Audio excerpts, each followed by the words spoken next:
صباح الخير او مساء الخير. كل سنه وانتم طيبين بمناسبه حلول المدارس، وطبعا المولد النبوي الشريف، كل سنه وانتم طيبين. بس الفيديو ده بخصوص المدارس ودخول المدارس. انا بكلمكم من البرازيل، درجه الحراره النهارده 40، والمدارس النهارده ما دخلتش عندنا في البرازيل. المدارس داخله من شهر فبراير، يعني احنا قربنا من اخر السنه.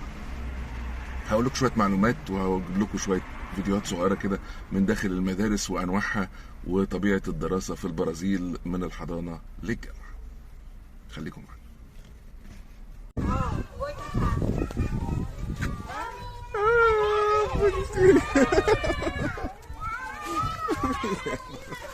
Muito obrigado.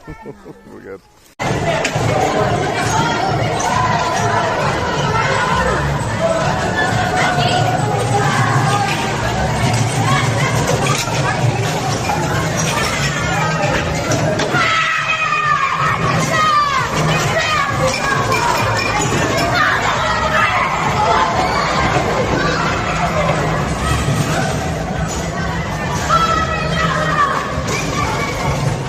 التعليم في البرازيل إلزامي وإجباري، ولازم كل ولي أمر يدخل ابنه التعليم، والتعليم مكفول لكل الناس حتى لو ما عندكش جنسية وحتى لو ما معكش هوية أصلا.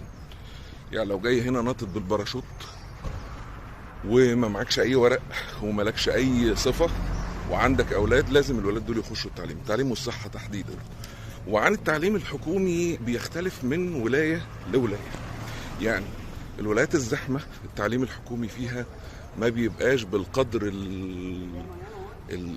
المرضي لبعض الناس. اما الولايات الرايقة وتحديدا الجنوب، التعليم الحكومي فيه بيبقى مستواه كويس جدا ومشرف.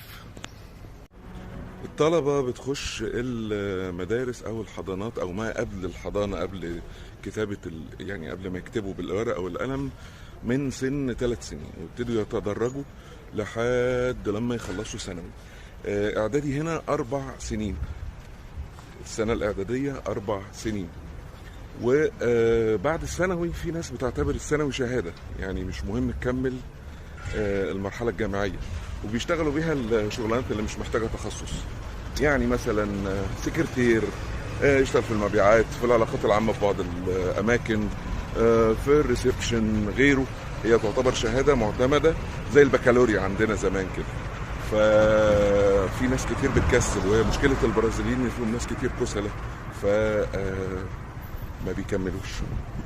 ولكن الجامعات الفيدرالية هنا من الحاجات المهمة جدا جدا جدا، واللي مستواها على مستوى العالم مهم جدا جدا جدا لكل اللي بيدرسوا في البرازيل حتى من براها. المدارس انواع حتى الحكوميه، في منها المدارس البوبليكو العامه اللي تابعه لوزاره التعليم بشكل كامل، وفي المدارس الميليتار اللي هي العسكريه، وفي مدارس سيفيكو ميليتار، يعني في اداره مدنيه واداره عسكريه. بعد ما لولا دا سيلفا مسك الحكم قرر ان كل المدارس تبقى بوبليكو، يعني ما يبقاش في حاجه تابعه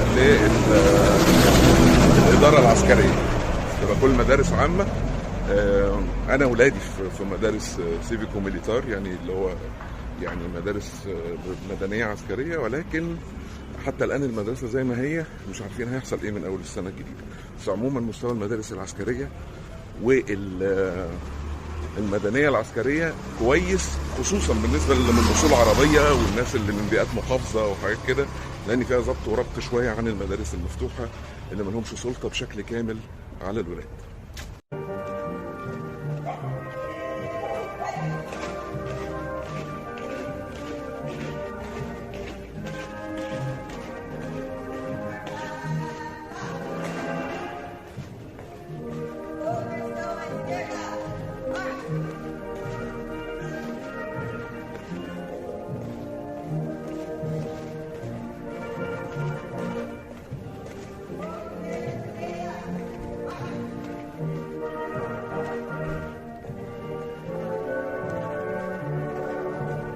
يمكن هتلاحظوا ان انا نفسي مقطوع. الشوارع في البرازيل كلها منحدره، يعني حتى طالعه ونازله. بصوا تحس ان انت جاي من تحت، فطبعا يعني كميه نهجان غريبه الشكل.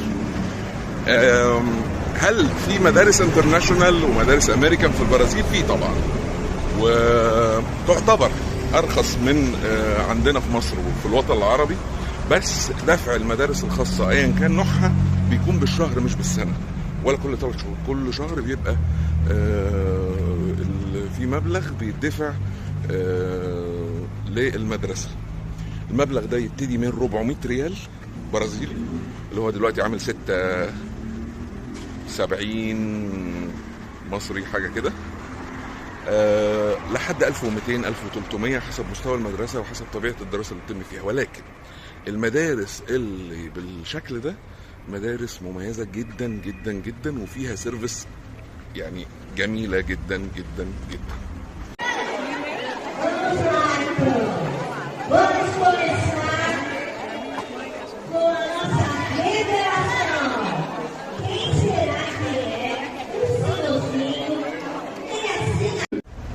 بعض المدارس الحكوميه فيها طبعا، كل المدارس الحكوميه فيها وجبه سخنه، وجبه طبيخ يعني اكل ومرعى والصبح بيبقى فيه عصير وبسكوت وحاجات كده.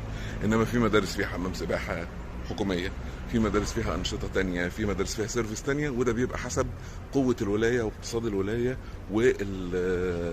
والوضع بتاع الكثافه السكانيه. لو الكثافه السكانيه قليله فهم بيقدروا يقدموا خدمه كويسه للمدارس. عشان كده نصيحه لكل اللي حابب يجي يعيش في البرازيل وعنده ولاد بيتعلموا، ما تتجهوش للمدن الكبيره، مع ان المدن الكبيره هي الاقتصاد. يعني سان باولو طبعا لو انت بتشتغل فساو باولو بالنسبه لك هي الاقتصاد، ولكن في التعليم مش هتبقى احلى تجربه. هتبقى طبعا كويسه انما مش هتبقى احلى تجربه.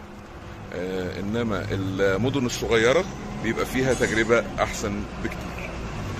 هل في مدارس اسلاميه؟ في طبعا، في منها معتمد بشكل كامل وبيقدم شهاده معتمده بشكل كامل من الحكومه، وفي منها فقط بتعلم القرآن واللغه العربيه، وموجوده في تقريبا في اغلب ولايات البرازيل، طبعا على راسهم ولايه ساو باولو.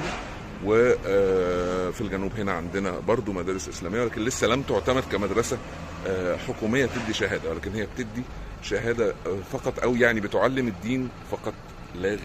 ده باختصار كده ايه حاجه سريعه عن المدارس. ربنا يقويكم على اللانش بوكس ويقويكم على المصاريف ويقويكم على الدروس، وتعدي على خير ان شاء الله باذن الله. تعدي على خير على الكل، وربنا ينكد على اللي بينكد على الناس. قولوا امين.